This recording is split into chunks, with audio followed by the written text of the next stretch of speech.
Assalamualaikum warahmatullahi wabarakatuh. Terima kasih atas kesempatan yang diberikan pada kali ini.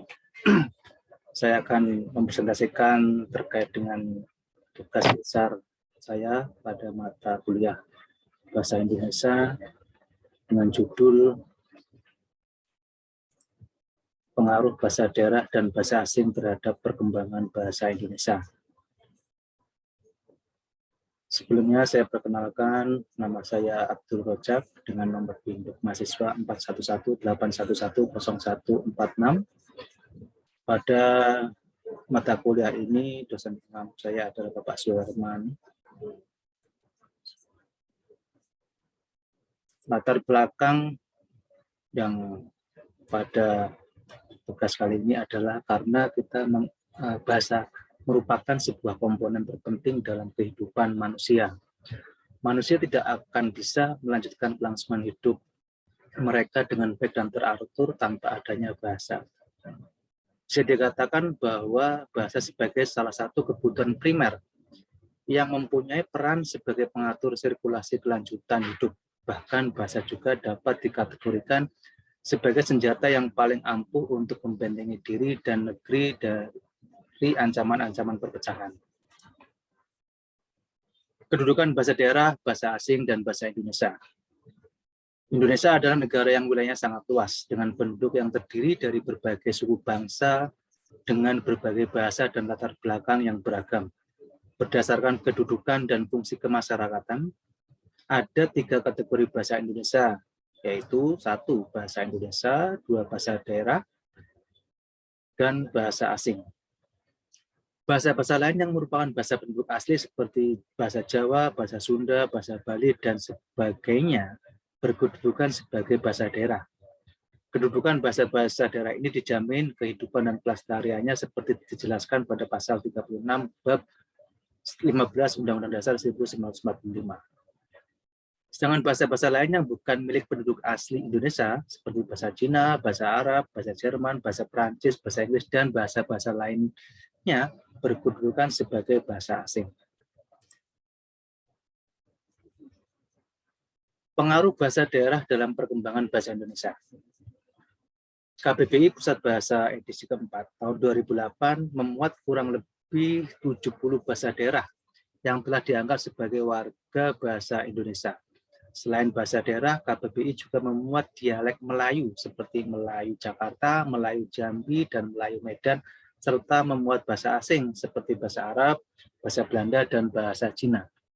Berdasarkan jumlah penuturnya, terdapat 13 bahasa daerah yang penuturnya di atas 1 juta orang, yaitu bahasa Jawa dengan jumlah 75.200.000,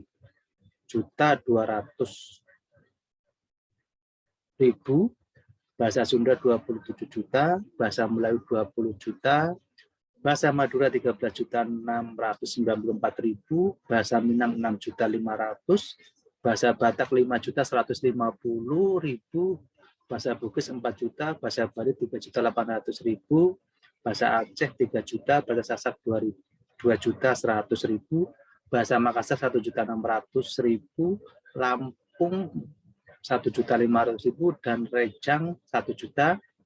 Ini berdasarkan Lauder dan Lauder tahun 2012. Bahasa Jawa menempati urutan teratas dalam kontribusinya terhadap pengembangan kosakata bahasa Indonesia dengan persentase sebagai berikut. 30,54% untuk bahasa Jawa, berturut-turut disusul oleh bahasa Minangkabau sebesar 25,59%, bahasa Sunda 6,14%, bahasa Madura 6,09%, bahasa Bali 4,21%, bahasa Aceh 3,08%, dan bahasa Banjar 2,75%.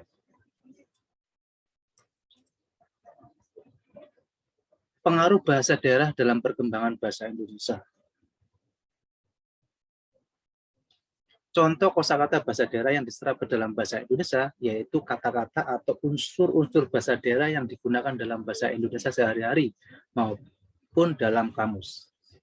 Seperti yang terlihat dalam tabel, ini ada beberapa contoh dari beberapa bahasa daerah. Misalkan bahasa Jawa, adem ayem yang berarti sejuk tenang. Ambek yang berarti mengambek. Bahasa Betawi ablak, itu artinya terbuka lebar. Amprok artinya dijodohkan, diamprokan. Bahasa Minangkabau cabul artinya porno. Bahasa Balayan artinya penyakit. Dan ada bahasa Bali contohnya melasti yang artinya upacara agama atau upacara adat. Pancawali kromo artinya upacara agama atau upacara adat. Bahasa Madura contohnya dinaju artinya gelar. Bahasa Aceh rawit artinya aktivitas. Bahasa Sunda anjang sana berkunjung. Bahasa Sasak contohnya berugak artinya bangun. Bahasa Wamena sai artinya plor. Selanjutnya pengaruh bahasa asing dalam perkembangan bahasa Indonesia. Bahasa Indonesia ditetapkan sebagai bahasa negara yang ditetapkan dalam pasal 36 Undang-Undang Dasar 1945. Bahasa Indonesia juga berstatus sebagai bahasa nasional yang disandangnya sejak munculnya gerakan kebangkitan nasional pada awal abad ke-20. Juga berstatus sebagai bahasa persatuan sebagaimana yang diikrarkan dalam Sumpah Pemuda tahun 1928. Sejalan dengan Undang-Undang Dasar 45 bab 15 pasal 36 yang menyebutkan bahwa bahasa negara atau bahasa resmi kenegaraan adalah bahasa Indonesia. Di sini sudah sangat jelas bahwasanya bahasa Indonesia di atas bahasa yang lainnya. Penggunaan bahasa Inggris sebagai bahasa pengantar pada sekolah bilingual sudah merupakan pelanggaran terhadap Undang-Undang Dasar 45 yang sampai saat ini menjadi Undang-Undang Dasar NKRI. Jadi jelas, dalam bingkai NKRI, bahasa Inggris adalah alat komunikasi antar bangsa, alat untuk membina ilmu, dan digunakan dalam pendidikan yang anak didiknya warga negara asing. Bangsa Indonesia adalah negara besar yang multi etnis, multikultural, dan multilingual. Diperkirakan bahasa Indonesia terdapat lebih dari 700 buah bahasa yang tersebar di seluruh wilayah dari Sabang sampai Merauke.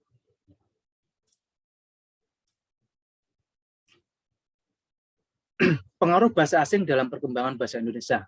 Era globalisasi menjadi arah yang baru bagi setiap warga negara di seluruh dunia.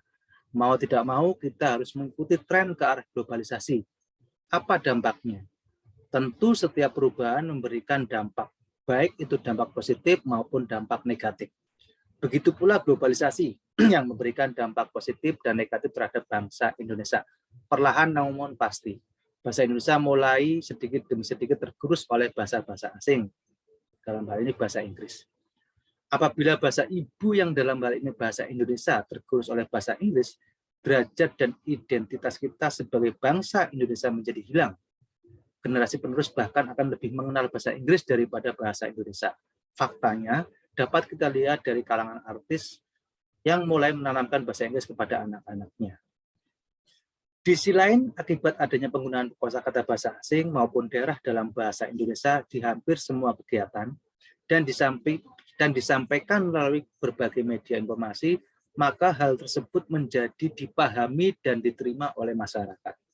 Sehingga pada akhirnya kosakata yang berasal dari bahasa asing maupun bahasa daerah tersebut menjadi kata serapan yang menambah perbendaharaan kosakata bahasa Indonesia.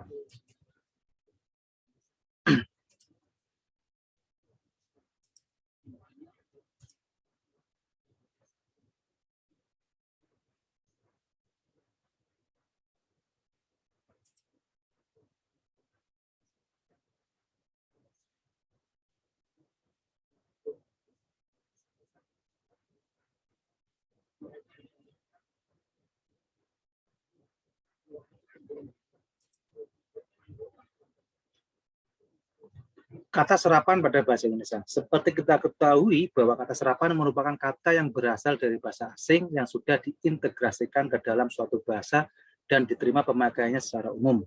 Berdasarkan taraf integrasinya, kata serapan dalam bahasa Indonesia dapat dibagi menjadi dua golongan besar. Yang pertama, kata serapan yang belum sepenuhnya terserap ke dalam bahasa Indonesia seperti reshuffle, shuttlecock, long march, dan lain-lain. Kata-kata ini dipakai dalam konteks bahasa Indonesia, tetapi pengucapannya masih mengikuti cara asing. Yang kedua, kata serapan yang pengucapan dan penulisannya disesuaikan dengan kaidah bahasa Indonesia. Dalam hal ini diusahakan agar ejaannya hanya diubah seperlunya sehingga bentuk Indonesianya masih dapat dibandingkan dengan bentuk asalnya. Kata-kata serapan itu masuk ke dalam bahasa Indonesia dengan 4 cara yang lazim ditempuh, yaitu dengan cara adopsi, adaptasi, penerjemahan, dan cara yang keempat adalah dengan kreasi. Contohnya, contoh kata serapan yang dengan adopsi, supermarket, plaza, mall, dan lain-lain. Contoh kata serapan dengan adaptasi, contohnya konspirasi, maksimal atau maksimal, kado, dan lain-lain. Contoh kata serapan dengan penerjemahan, overlap, artinya tumpang tindih, try out, yang artinya uji coba, dan lain-lain.